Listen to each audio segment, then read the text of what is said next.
আসসালামু আলাইকুম রহমতুল্লাহি ওবরাকাতুহ। আলহামদুলিল্লাহ, আশা করি সবাই ভালো আছেন। আমি আলহামদুলিল্লাহ ভালো আছি। যারা দূর দূরান্ত থেকে আমার ভিডিও দেখেন, এই পড়ন্ত বিকালে আপনাদেরকে সবাইকে আন্তরিক শুভেচ্ছা। আজকে দুইটা গাছ পাশাপাশি আপনাদেরকে দেখাবো। হ্যাঁ, যেখানে 8 আছে, গোল্ডেন 8 আছে এবং সাদা 5 আছে, এবং সবশেষে আরেকটা গাছ সম্পর্কে বলবো। আপনারা ধৈর্য সহকারে আমার ভিডিওগুলো দেখবেন। এইটা হচ্ছে 8-এর ধরন।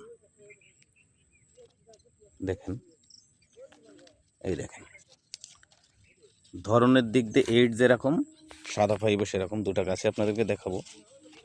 এই যে দেখেন অবস্থা, রেনু কিন্তু আলহামদুলিল্লাহ খুবই ভালো। প্রত্যেকটা গাছে গাছে, এখন বর্ষার সময় তো, তারপরও আপনাদেরকে দেখাই গাছটা ঘুরে ঘুরে। তো আপনার এই বাগানের বয়স 20 মাস, মানে 20 মাস হয়েছে। বাগানটার আমার থেকে আপনার চারা নিয়ে এই বাগানটা তৈরি করা। এই দেখেন, ধীরে ধীরে আপনাদেরকে বলি।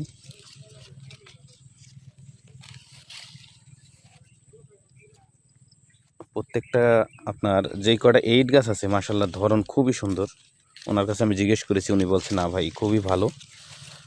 বাগানটা আমি নিজে আমার কাছ থেকে চারা নিয়ে করা।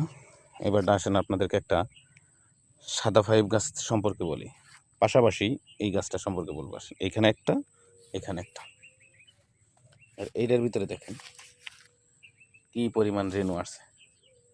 আপনি জাত সম্পর্কে সাদা 5ও ফেলতে পারবেন না, মিশরি 5ও ফেলতে পারবেন না, গোল্ডেন 8ও বলতে পারবেন না। তবে আবহাওয়ার অনুকূল ও পরিবেশে এক এক এলাকায় এক একটা জাত মার্কেট পাচ্ছে। মনে করেন যে আমাদের এই চুয়াডাঙ্গার মাটিতে, যশোরের মাটিতে প্রচুর পরিমাণে 8 হয়, 5ও হয়। আমাদের চুয়াডাঙ্গাতে প্রচুর পরিমাণ 5-এর ফলন। আপনার নষ্ট পেয়ারা নেই বললেই চলে, খুবই কম। এটা 5, যেটা দেখছেন এটা 5। এটা ধরন দেখেছেন কত সুন্দর ধরন। এক ভাই আমাকে বলছে, ভাই বারবার 5-এর ভিডিও দেন, 8-এর ভিডিও দেন না। আজকে অনেক কষ্ট করে একে পাইছি। তা উনি আলেম মানুষ, তাই বলছে যে চেহারা দেখানো যাবে না। যাই হোক, ওনার সাথে কথাও বলবো না, আমি একা একাই বলি। সবার চেয়ে বড় কথা হলো ভাই, দয়া করে কেউ বাজে কমেন্টস করবেন না। আমি প্রত্যেকটা ভিডিওতেই বলি, গুছিয়ে কথা বলতে পারি না, এলোমেলো হয়। আমি ভিডিওতে কোনো থাম্বনেল ব্যবহার করি না, আমার কোনো ক্যামেরাম্যান নাই। আমি নিজেই ভিডিও করি, নিজেই আপনার সব কিছু করি। কোনো এডিট ফিডিট কিছু না, সরাসরি আমার ভিডিওগুলো দেখলে আপনারা বুঝতে পারবেন সরাসরি ভিডিও, কোনো কাটাছিড়া নাই। বুঝেছেন?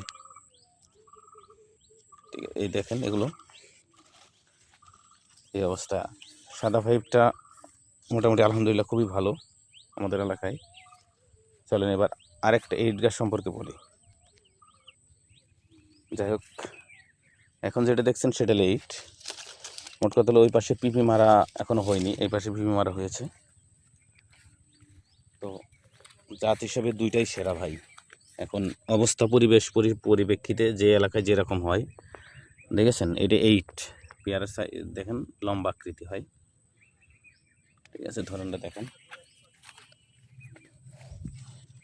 উনি কিছু 8 কিছু 5 আমার কাছ থেকে নিয়ে লাগাইছিলেন। ঠিক আছে, এটা দেখেন। তো আপনাদেরকে বলি, যারা পেয়ারা লাগাতে চান, জাত সম্পর্কে 100% জাত সম্পর্কে শিওর হয়ে তারপরে লাগাবেন। আমি এর আগে কখনো আপনার ওই পার্সেল করলে ভিডিও দিতাম না, এখন দিচ্ছি। অনেকে বলছে যে মনে হয় আমার পার্সেল নাই, না আসলেই আলহামদুলিল্লাহ যা হয় আপনাদের দোয়ায়, আল্লাহর কাছে শুকরিয়া। এটা হচ্ছে এতক্ষণ যেটা দেখলেন, এটা 8। হ্যাঁ, এই অবস্থা, ধরন খুবই সুন্দর। আপনারা এটা চারা নিলে আমার সাথে যোগাযোগ করতে পারেন, একেবারে অরিজিনাল পাবেন। আর এটা দেখেন পাশাপাশি, একটা লাইন 8, একটা লাইন 5, এই হলো অবস্থা। ঠিক আছে,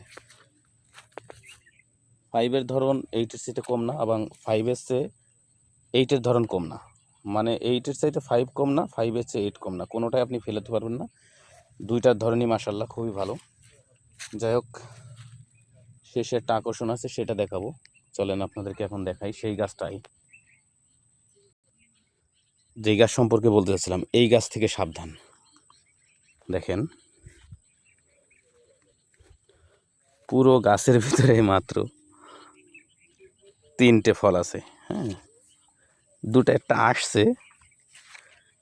এটা সম্পর্কে আগেও একদিন বলেছি যে এই জাত সম্পর্কে আপনারা একটু এই জাত থেকে সাবধান। কেন? এটার সাথে কালো 5 বলা হয়। হ্যাঁ, এই গাছে কোনো ফলন হয় না। তাই আমি আপনাদেরকে অবশ্যই বারবারই বলি যে ভাই, যাতে যদি আপনি জিততে পারেন, অবশ্যই কৃষিতেও আপনি জিততে পারবেন। যাই হোক, এর সম্পর্কে আরেকদিন বিস্তারিত আবার বলবো। আপনাদের যদি সাদা 5 বা গোল্ডেন 8 অথবা মিশরি 5-এর পেয়ারা চারা লাগিয়ে স্ক্রিনে দেওয়া নাম্বার আছে, নাম্বারে যোগাযোগ করবেন। মিশরি 5 সম্পর্কে আরেকদিন ভিডিও করব। আজকে এই পর্যন্তই। আল্লাহ হাফেজ।